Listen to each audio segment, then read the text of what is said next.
I feel like I'm Chapo. I feel like I'm Chapo. With all these shooters, I'm the king of me barrio. This is the new face of organized crime, and he's the godfather. I'm a cocaine cowboy, but I'm living in Georgia. In any community that has the availability of cocaine, heroin, methamphetamine, dangerous drugs, designer drugs, you can directly or indirectly connect it to Chapo. Joaquin Guzman Loera, better known as El Chapo or Shorty, is officially the world's most powerful drug trafficker. Short man, big title. The Mexican drug cartels control these distribution cells throughout the United States, and in Mexico, and in Brazil, Europe, Australia even. From rags to riches, in less than a decade, he turned a startup operation into a multinational criminal empire. Chapo Guzman is like the Osama bin Laden of drug trafficking. But El Chapo has proven to be more elusive than bin Laden. He was captured in the 90s and managed to escape 8 years later. El Chapo bribed his way out of what was supposed to be a high-security penitentiary in Mexico. Authorities in Mexico and the US have tried to catch him, so far unsuccessfully. ¿No será que el Chapo Guzmán es el narcotraficante más poderoso de todos los tiempos, porque lo protege el gobierno más poderoso del mundo? He always seems to vanish just in time, and even with the US government on his trail, he's still a free man. He is the #1 criminal operating in the world. Both dangerous and seductive, his myth grows as he evades the law. Songs praise his dominance and sex appeal. Emerging as the leader of the Sinaloa cartel, one of the most violent of the Mexican drug gangs. Conspiracy theories, billionaire status, relentless violence, ever-growing power. Mix it all and you have the ingredients of El Chapo's life. An unlikely rise from poor Mexican boy to CEO of crime. All we wanna be is El Chapo. At least all the street niggas I know.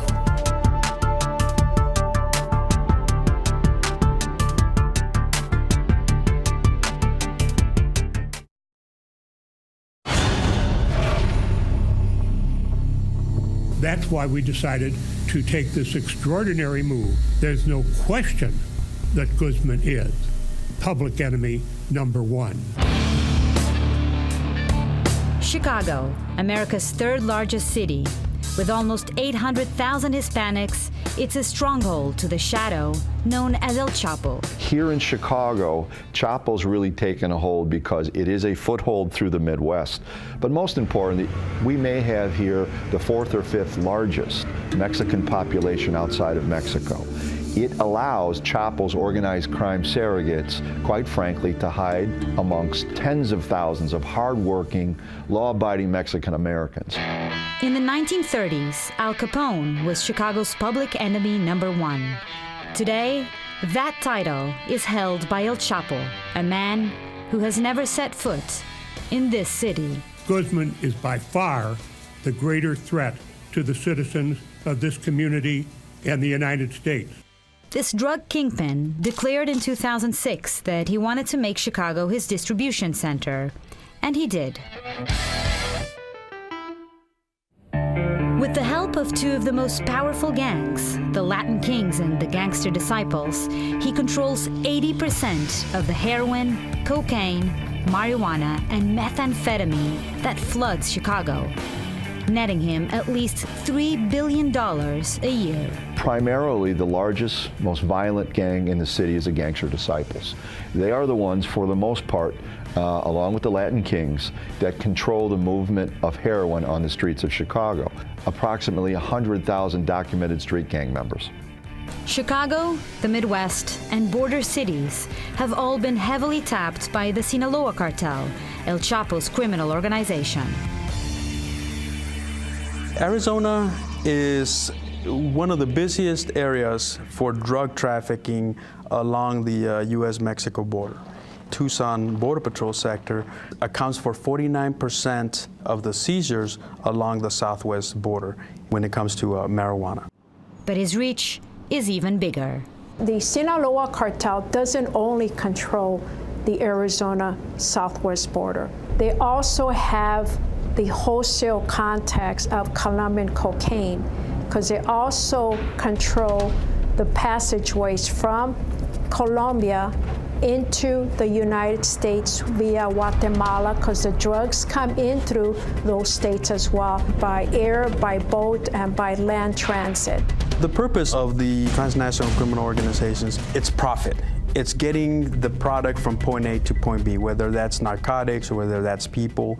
It's just getting the product from point A to point B. There is not, right now, a more significant, powerful trafficker than Chapo. He makes Al Capone, John Gotti look like Boy Scouts. To many, El Chapo is a folk hero, a cultural icon followed by thousands. Songs praising his lifestyle are popular on both sides of the border.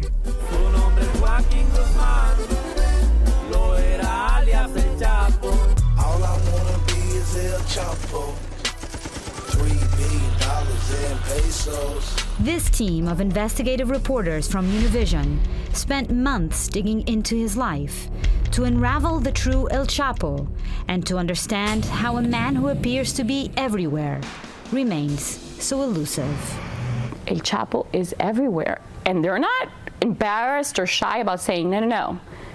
This is not Chapo, the narco trafficker, drug kingpin. This is El Chapo, our friend, and why are you here? He could be a colorful guy, but we shouldn't forget that he's a very violent guy.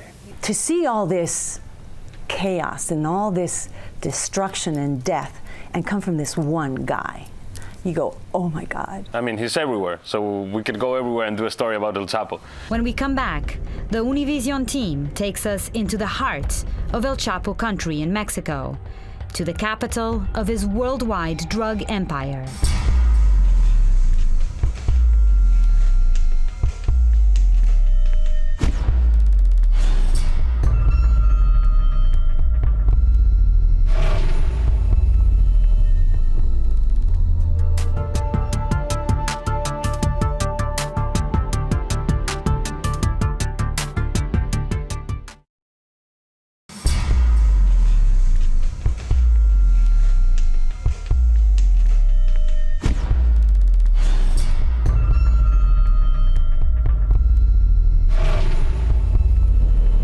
Sinaloa, Mexico, the home state of El Chapo Guzman. It's been the center of Mexican drug production for nearly 200 years. The poppies grown here were turned into morphine during World War II. After the war, they fed the opium trade. Today, it's all about pot. Gerardo, I'm going to start with you since you're the leader of this cartel, as you said. Yes. How did El Chapo start in the drug business? The family of El Chapo, as many of the families of this area, were devoted to growing marijuana. And he used to go with his father to sell the marijuana to this point where drug dealers buy the product. But the father spent all the money that he made by drinking and paying prostitutes. And at the age of 15, he started his own crop. So he got into the drug business when he was 15 years old? 15 years old, and then he managed to know the big bosses of that time. Gerardo and the Univision investigative team went into the heart of Sinaloa in pursuit of El Chapo's trail. It was immediately clear he was watching. He controls every movement, every movement. You go by and there's people sitting in a corner and they just look at you, go by. You see the radios. They're sitting next to a truck on the side of the road, and you see them just go like this. He has like 200 people around him. He has 200 people protecting him. Protecting him. So there is no way that you could have gone to his hometown without his knowledge and his consent. No way. Were you nervous at all going there? Sometimes, yes.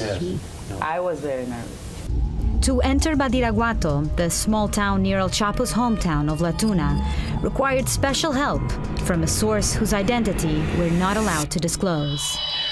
How did you get the green light to go ahead and do it? He gave us the authorization to be in the Chapo's land. El Chapo was so aware of the team's presence that he even sent them a direct message. He said, "You're wrong. The Chapo's land is Mexico, not that piece of the country, the whole country." Why? Why do you think he agreed to it? El Chapo wanted an interview with us. So he told this woman, make all the arrangement to get the interview. And we were very close to get the interview, but at the end, he said, "I give the interview, and if you allow me to review whatever I said after the interview." And we said, "No. We haven't done that in Univision for presidents, ministers, or whatever. We are not going to do it for a drug trafficker." So,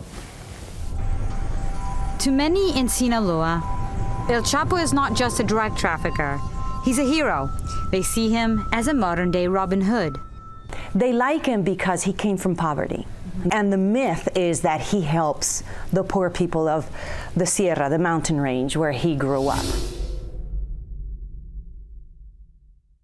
He mocks the United States, and they loved that. I mean, here's a kid who came from a very poor neighborhood in Mexico, first grade education, and he's known all over the world now. And like you said, they think that he's mocking the United States, and nobody's been able to capture him. They caught Osama bin Laden in another continent, and he's across the border, and they can't catch him. So while filming this, you kept on hearing people referring to him as sort of the Robin Hood who's bringing money and food to the people. That's his reputation around it. But the only thing that they got from him is protection and some contracts for the source of the marijuana. But that's it. Because the region where he's from is still really poor. It's one of the poorest regions of Mexico, according to the Mexican government. In his early 20s, he was in charge of the airplane operations for Mexican drug kingpin Miguel Ángel Félix Gallardo. El Chapo Guzman was one of the figures. I mean, he certainly was what I would call a key player within the Sinaloa cartel. But I don't even think at that time he was yet the major figure. He would become that in the 90s. After Félix Gallardo's capture in 1989, El Chapo slowly took control of the entire Sinaloa cartel. Over the last 15 years or so, Guzman has become the head of the Sinaloa cartel. The war between cartels hasn't stopped. The trail of blood from criminals and innocent victims keeps growing. According to the latest death toll in Mexico, over 77,000 people have died in drug-linked violence since 2006. Particularly people that are involved not just in drug trafficking, but kidnapping, extortion, and all the other kinds of organized crime, human trafficking, that the major cartels in Mexico that are based in Mexico are involved in. El Chapo Guzman has taken over the organization. So he's certainly been engaged in a lot of murders of people and a lot of violence. And no one is immune from El Chapo. Well, for me personally, while I was on the border, there was a veiled threat from Chapo to chop my head off. He'd done it before, leaving the heads of several members of his rival cartel, Los Zetas, in Nuevo Laredo, Zetas territory. He also left a written threat, signed, "Sincerely, El Chapo." Chapo has an organization that is second to no one in terms of the power, the corruption techniques that he has. ¿Y para qué quiere las armas? ¿No sabe usar armas? Is the most wanted drug lord in the world. Pero eso no parece haber intimidado al Chapo. Joaquim El Chapo Guzman Loera. Del narcotraficante más buscado del país, el Chapo Guzman. Il Chapo Guzman ha inventato i tunnel sotterranei tra Messico e Stati Uniti. And Forbes magazine wants him for an interview because he's made their annual list of the world's billionaires. 超级毒枭，墨西哥头号通缉犯。美国政府为了抓到他，甚至悬赏500万美元。 The threat of Chapo is everywhere. Can you give us an example of how you felt that? We were told that an interview we did had been recorded. And I was here in my apartment, in the safety of my own home. And Gerardo forwarded some of the recording that they got. And just to hear my voice on somebody else's tape when I didn't know, I freaked out. That was very scary to hear somebody else recording you without you knowing. El Chapo was listening and watching, doing whatever it takes to protect the international drug empire he built, and reminding us all that he is everywhere.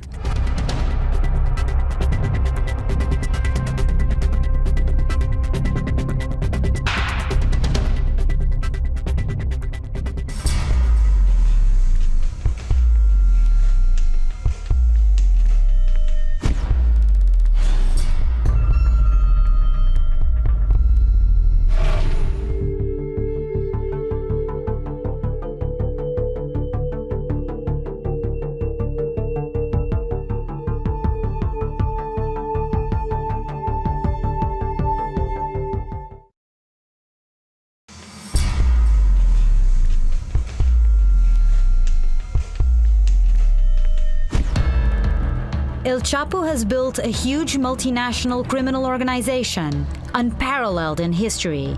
He's like the Amazon.com of illegal drugs.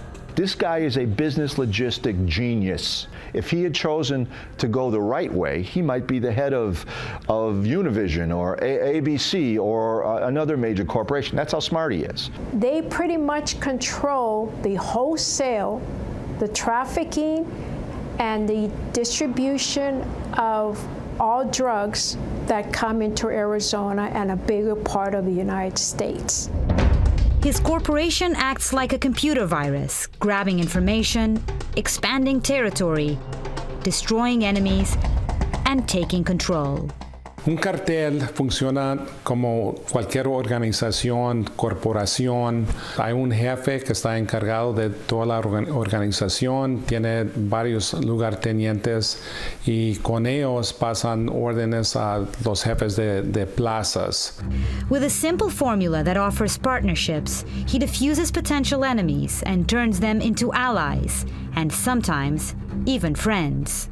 Other drug dealers have tried to place their people everywhere. But what he do is he reached an agreement with the locals, and he said, like, okay, you continue controlling this area, but I'm above you. And with this system, it's like franchising. He's controlling everywhere. He's got agreements with people in Central America, in South America, in Europe, and even with the Chinese people, there was an agreement with a gang from China. So we could go everywhere and do a story about El Chapo. And where else did you see El Chapo's reach in the world? We also realized that the Europe market is very important for El Chapo because they pay much more for the drug than what they pay in the United States. So you're doing a documentary about a Mexican drug lord, and yet you'd have to travel to Colombia, to Panama, to Spain.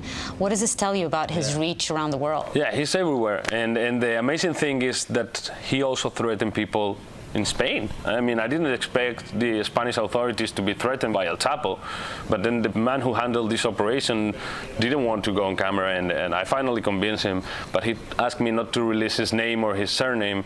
I find it quite strange, but he said, like, you know, Chapo's El Chapo. The key to El Chapo's success is access to the U.S. market, and he gained that through a brutal war with his rival cartel, the Zetas. All these cartels, whether it's the Zetas or whether it's Sinaloa, they murder people right and left. That's how they enforce their rules. First, he took control of the smuggling routes. Then, he found clever ways to get the drugs across one of the most militarized borders in the world. So El Chapo realized pretty early on that one of his biggest challenges was to get the drugs across into the United States. And he came up with this brilliant idea of creating tunnels. Well, the first tunnel was in the 90s. It was in Douglas, Arizona. These are $1 million structures. He brings the miners from the state across the border, and they do these humongous things. They've got concrete walls. They've got electricity. They had rails, and some of them were like hydraulic rails so that they could carry massive amounts of marijuana. In Nogales, Arizona, Tiffany went underground, literally, to take a closer look at some of the 127 tunnels controlled by El Chapo. Through their investigation, the Univision reporters confirmed the location of 62 of them. This Nogales, the Plaza of Nogales, is controlled by Chapo Guzman Sinaloa cartel. And how common is it to see tunnels in this segment of the border? This right here, it's amazing it hasn't caved in on itself. Since 1990, we found well over 100 tunnels just in this area, which is less than a half a mile. And they're experts in the mining, aren't they? Absolutely. Sonora is known for mining. So what we found through our intelligence department is that a lot of these people that are used to dig these tunnels are engineers that were laid off from the mines or may work for them still. The tunnels are the main attraction. Just days ago, on October 31st, almost as a Halloween treat, U.S. and Mexican authorities discovered another super tunnel that ran for 1/3 of a mile between San Diego and Tijuana, the same city where Gerardo found one right in front of a police station. They take drugs from Mexico to the United States, and they bring back money. And guns. And guns. And guns. So I actually did a story That's about his gun trademark. trafficking, and I went into one of these tunnels, and it is incredible. I mean, it was worth over $1 million, but they said that within a couple of weeks he would have made that money back just by bringing drugs into the United States and guns and cash down. He plays the odds too. He knows his math. He uses the tunnels for the big loads. He's completely daring. He's nuts. He clones Border Patrol cars. He gets the Border Patrol exactly the same thing, and he passes it across the border. Utility vehicles, everything that would look normal crossing the border. And he does that for the heroin and the cocaine and the meth, which is the smaller amounts. He uses the pedestrians. From submarines to woodlogs, El Chapo has shown great creativity. From an 18-wheeler to aircraft to U.S. mail, UPS, FedEx, to the trunk of a car, to the backpack of an 18-year-old riding a bus. Chapo does not play by the rules. He has unlimited resources. Every time we put pressure on our cartels, whether it's technology, manpower, personnel on the border, they will become more creative, and then there's always the chance that they will change their tactics. To maintain these sophisticated operations, El Chapo needs money, and he's got it. Tons of it. He's been on the Forbes list of billionaires 4 times since 2009. He has a lot of protection around him, both his security guards and people that are willing to protect him, because he has a lot of money and assets to throw around. Financial power gives him a long reach. From the hills of Sinaloa in Mexico, the shadow of El Chapo stretches across the oceans and deep into urban America. So the majority of the drugs that you see in Chicago are controlled by El Chapo? Mostly, yes. The DEA is going bananas in Chicago because they don't know what to do. There's so much drugs, and it's so pure. The heroin they've seen is like 80–90% pure. So everybody is smoking it, snorting it. There's no need of needles, no AIDS, no hepatitis, and it's $10 for a small bag. We got this amazing video where you see people standing in line, Mariana, you wouldn't believe it, in the middle of the day, 11 o'clock in the morning, and in a matter of seconds, boom, boom, boom, boom, boom, 15 people in that line, and everybody went with their heroin. And all of this is controlled by El Chapo? Well, they have what they call the choke points, which is people like this African-American, his name was Kylie Murray. And everybody thought he was an NBA, player, because he had the whole bling bling, going on. He had the Ferrari, the Porsche. He had homes all over the place. Well, guess what? This guy was connected to El Chapo because the DEA knows. The choke point is that person that entity that deals with the street gangs, but also has some connection to the cartels. By targeting those people, we've got the ability to work with our friends at the police department down to the street level to interrupt the violence that the narcotics are causing. We have people in Chicago that has been killed, part of his organization in Chicago. So he's everywhere. He's everywhere. He might be here, and we don't know. Next, the legend of El Chapo is born. Alias El Chapo Guzmán.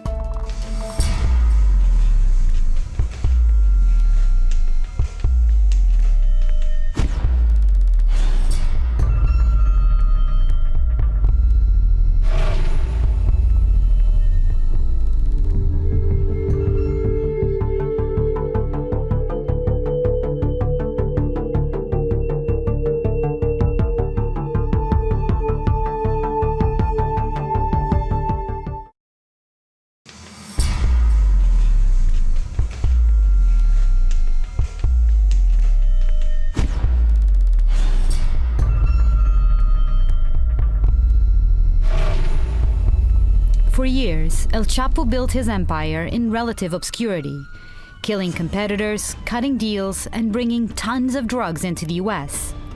Then, one day in May of 1993, all that changed. Here at the airport in Guadalajara, Mexico, a flurry of bullets killed 7 people, including the Cardinal Juan Jesus Posada Ocampo. El Chapo was at the airport that day. Who really killed the Cardinal is still unknown, but many originally believed the Cardinal was assassinated by El Chapo. Es hasta después del asesinato del Cardenal Posadas cuando las autoridades nos empiezan a decir que hay grandes capos. Y entonces nos dicen que uno se llama Joaquín Guzmán Loera, alias El Chapo Guzmán. For the first time, Mexico learned that it had its own drug lords, and one of them was Chapo Guzman. Soon, authorities said that El Chapo was actually the intended victim. The Cardinal was merely caught in the crossfire. Still, he became the most wanted man in Mexico. It was the beginning of the legend of El Chapo. Using his money and influence, he miraculously slipped away by crossing the border to Guatemala. Then, on June 9th, he was quietly captured by the chief of intelligence of that country. Íbamos con toda la seguridad necesaria para poder responder, precisamente pensando en que pudiera haber algún grupo que lo tratara de rescatar. Today, Otto Pérez is the president of Guatemala.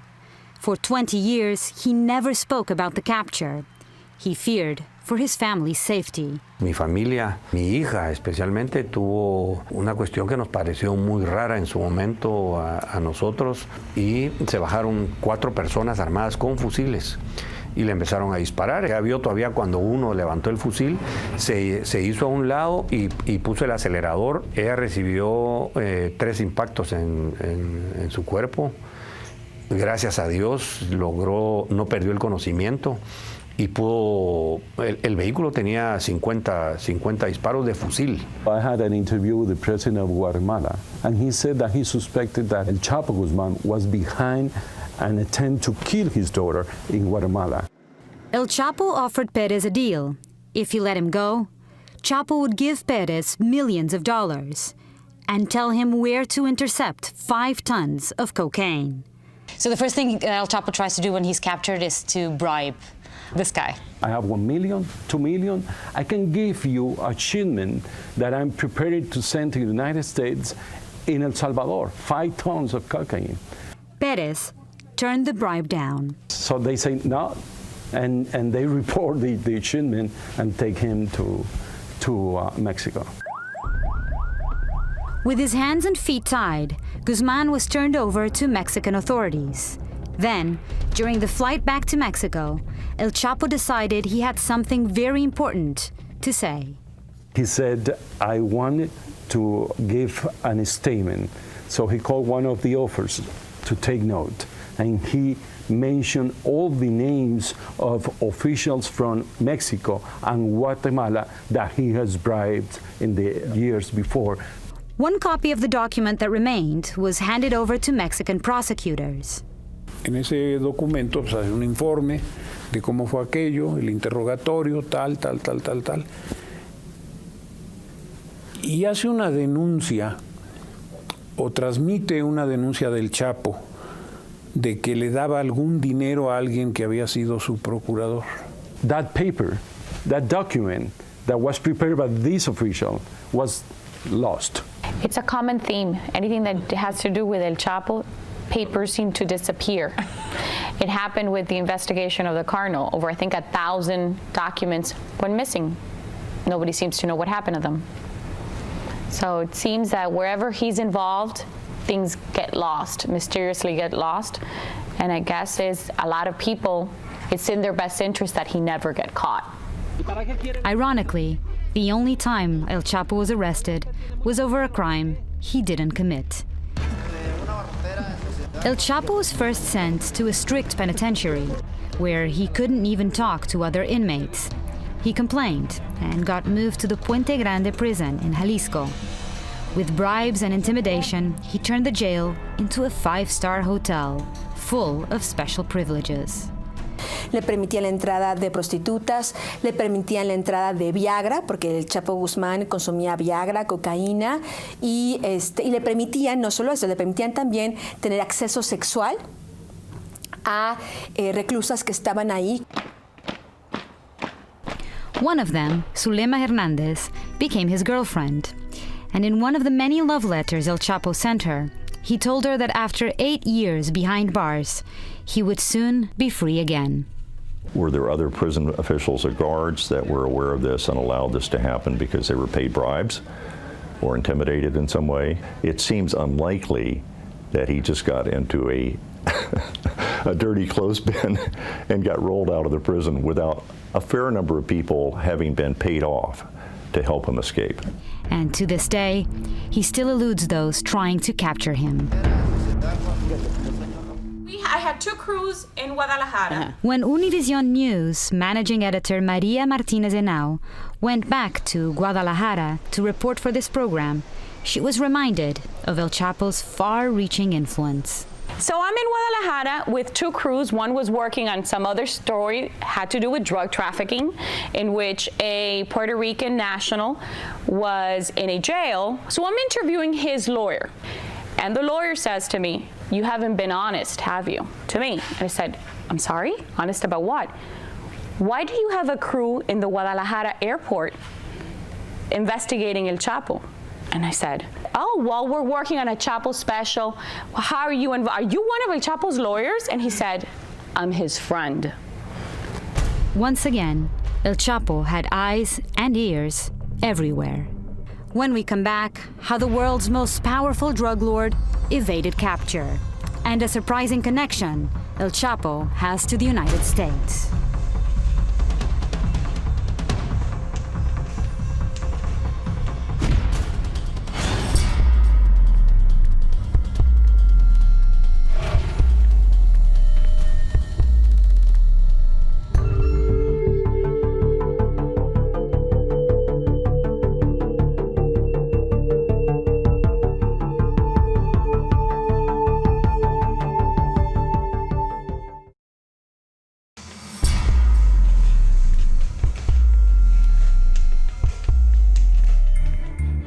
While El Chapo's drug empire circles the globe, he has a special relationship with the United States.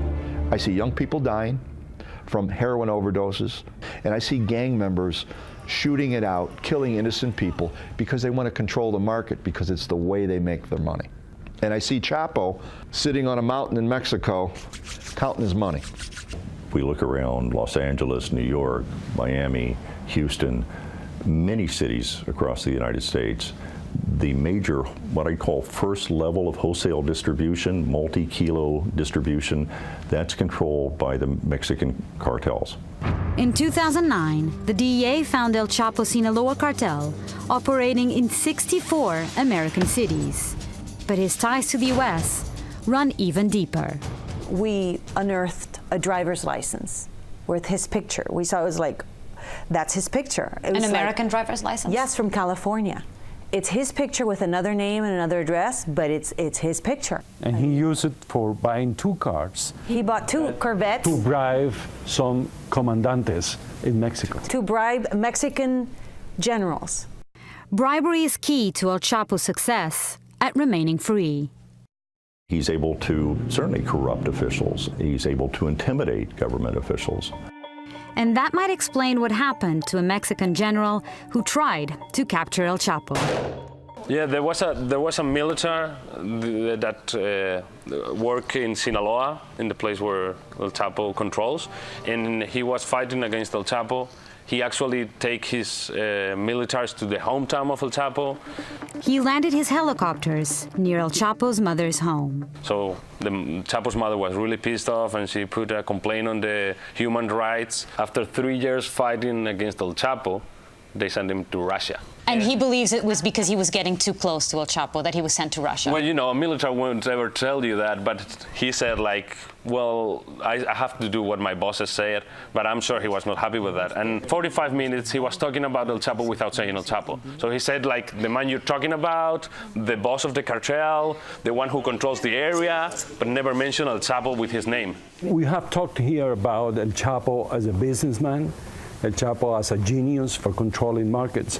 But we have to say also that most of the violence in Mexico is happening because of his planning as a micromanager of how to kill his enemies. Even with a reward of $5 million from the U.S. and $2 million from Mexico, nobody has turned him in. Chapo Guzman remains a person that's most wanted from not only DEA but all other American authorities. And it seems the Mexican government goes after his competitors more forcefully. I mean, it's such a coincidence that the nemesis of El Chapo are being killed or arrested. Right. El Chapo's competition is being brought down. How come El Chapo's and his organization, which is the strongest, nothing's happening to them? An analysis of arrests by NPR found that even though El Chapo's cartel is the largest, it only accounts for 12% of all federal cartel arrests in Mexico. It might be a good strategy to go after the Zetas first and then Sinaloa. There's a commitment on the part of the Mexican government at the federal level to go after and destroy all of the powerful, big, organized crime groups. You can't just leave one left standing. But there is another, more sinister idea about why El Chapo has been able to escape the law. People that follow his life believe that he had an agreement with the United States anti-narcotics agencies. Yo me pongo a seguir el caso de Vicente Zambada, el hijo del Mayo Zambada, en Chicago. Y descubro que su defensa empieza a fraguar, a articular un argumento insólito en la defensa del joven capo. Y era que el gobierno de Estados Unidos no podía juzgarlo por el tráfico de drogas porque el gobierno de Estados Unidos le daba permiso para el tráfico de drogas. The son of El Chapo's partner on trial in Chicago for drug trafficking claimed in court that El Chapo has a deal with the DEA. And in the court in Chicago, the lawyers for this guy said he has immunity. The United States government has an agreement with El Chapo Guzman. Former DEA Administrator Robert Bonner denies there's a deal with El Chapo. It's ridiculous. There is no agreement between Chapo Guzman and the DEA. Nothing the DEA would more like to see than the capture of El Chapo and ideally his extradition to the United States. But it wouldn't be the first time the DEA worked with drug cartels. In the 90s, they made agreements with Colombian cartels. When they were fighting the cartels in Colombia, the government and the DEA made some questionable agreements with the cartels to destroy the Medellin cartel. But of course, DEA will take information from one cartel and use it against another cartel. We did that in Colombia. Once the Colombian government said enough is enough, It took them 10 years to destroy the two most powerful drug cartels the world had ever seen. They went after the Medellin cartel first, then they focused on the Cali cartel, ultimately locating and killing Pablo Escobar. So how would you compare Pablo Escobar to El Chapo?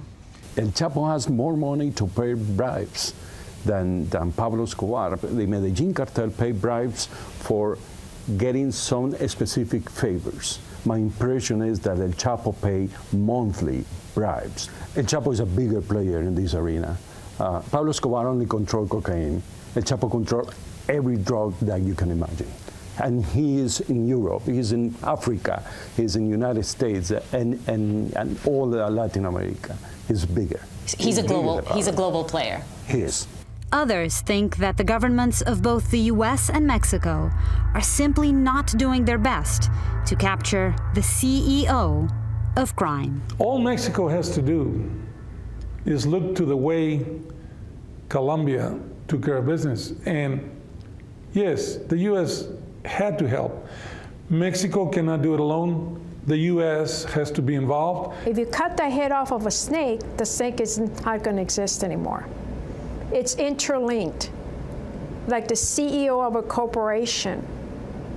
If that CEO did not exist, it's going to frustrate that organization, which will ensue instability, a great instability. And for us, the best attack is when they're vulnerable. It's important for us to take people off the street corner that are involved in violence, but we can't stop there. We've got to link it back to the people that transport, stash it, are accountable for it, and we've got to follow that all the way back to the border, even though we're 2,000 miles off the border, and work with our counterparts in Mexico along the border to hold Chapo responsible. You know, if we paid attention to the poison that Chapo Guzman is sending to the United States, we shouldn't tolerate it. While he sends his poison to the United States, he also sent precious cargo here. In 2011, his wife, Emma Coronel, gave birth to twin girls at this hospital near Los Angeles, California. El Chapo knows how the system in the United States works. He sends his wife, who's a U.S. citizen, to give birth to twins in California. So he's got these two girls, which are U.S. citizens, by the way, that can be U.S. presidents, mind you. He, in a way, is taking advantage of the American way to make his children be American citizens, laughing at us the whole time. Father, folk hero, drug lord, killer, the many faces of El Chapo, the most wanted, yet the most elusive criminal in the world.